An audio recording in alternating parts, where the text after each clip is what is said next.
Sa bawat paglipad ng eroplano, may pamilyang naiiwan. May mga pangakong binibitbit. Magtiis lang tayo para sa kinabukasan. Pero paano kung sa gitna ng lungkot at pagod, nakalimutan mo kung bakit ka umalis?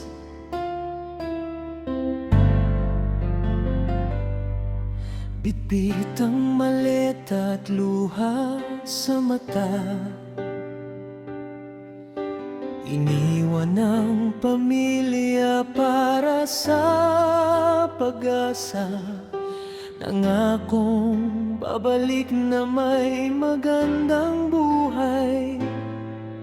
Para sa mga anak, handang magsakripisyo, lumayo. Bawat araw sa ibang bayan, pagod ang katawan, lungkot ang kasama. Video call tuwing gabi ang sandalan. Ngiti ng mga anak ang tanging ligaya. Pero habang tumatagal ang panahon, unti-unting nagbabago ang damdamin.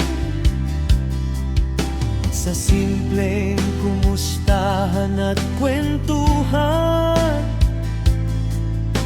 may pusong naligaw sa maling landas.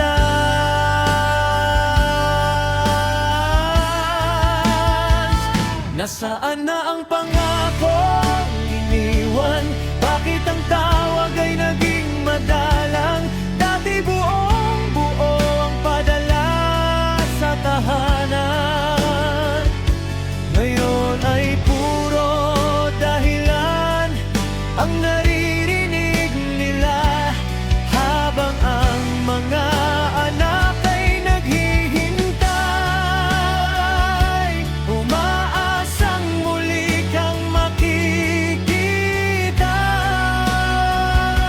Hindi nila alam may iba ka nang kasama, at unti-unti nang nawawala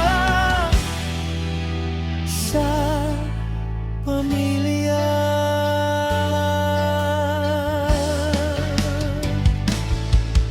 Bawas ang padala, dumalang ang pag-uusap.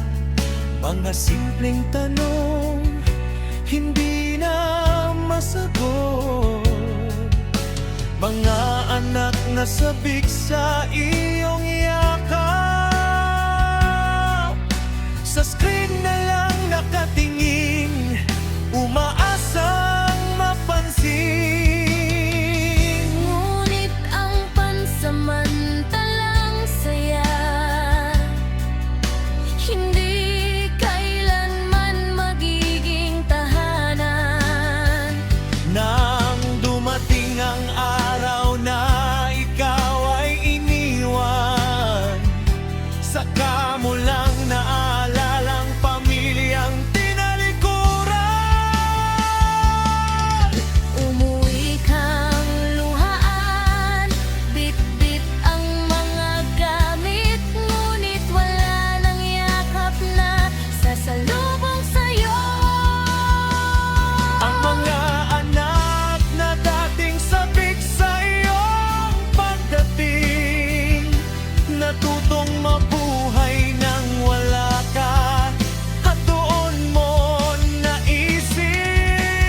Ang araw na ipon ay nauubos, ngunit ang panahong nawala ay hindi na maibabalik.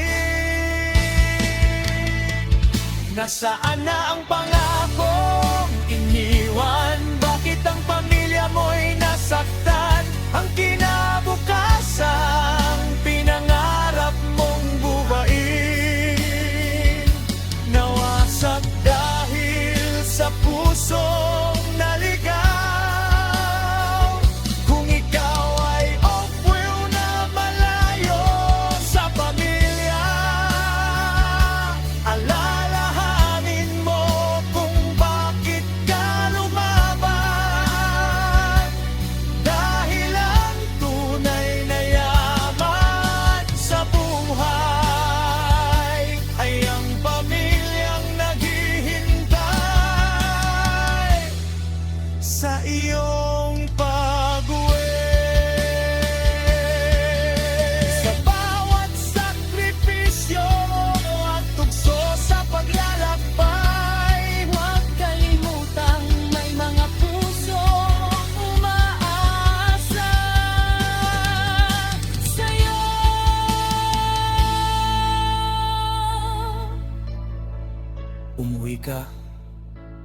Hindi lang na may dalang pera,